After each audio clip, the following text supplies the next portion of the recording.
Surprisingly, with as much as you can see community support and just, desire to have it, getting through the politics and the policies for and everything in Philadelphia to put in a garden has been tough. We finally found these different plots. We have 6 of them throughout the neighborhood. We were hoping to get a larger plot where we could have an acre all together, but that didn't work out.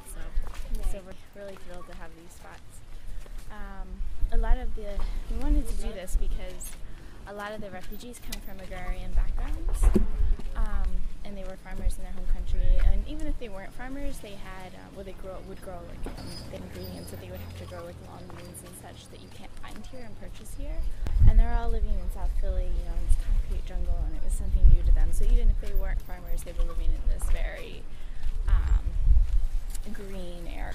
And I first noticed about a year ago, I took them on a field trip to a temple for the Burmese refugees out to North Philly, pretty far, and there was a little patch we were walking of grass and dandelions growing in the median, and they took off running and were picking the dandelions, putting them in their hair, and you're just noticing that how much that would enrich their lives to have some space.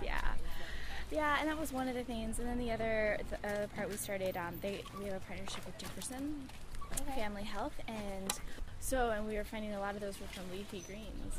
So, with the food deserts that are in Philadelphia, they're shopping at corner stores and they're kind of carb loaded, so they're just missing a lot of the core nutrients because of, there might be new refugee cuts, but because of the last refugee cuts, Burmese refugees were forced to go on 800 calorie a day diets. So that's where some of the deficiencies started and some of the malnutrition. The kids were labeled as failure to thrive, which means it could stunt their growth. And this is just from the actual camp diet. And then coming here, when you're shopping at corner stores, it doesn't exactly improve your diet.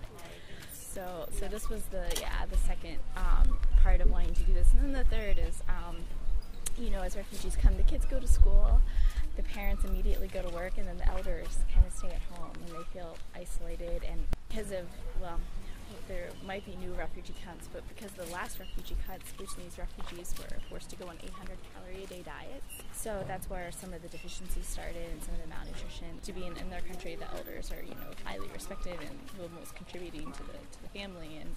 And here, they're left alone a lot. And we asked them what would make them happy, and they said to get their hands in dirt. And they held up their hands. That was through a translator, because that's what they know, and they felt like they could pass on to the youth their skills and the things that they grow. And as you see, so we're hoping that these gardens will mostly be for the elders and the caregivers, so the mothers that stay at home, and they're not also contributing to the household as much, so they start feeling a little lonely.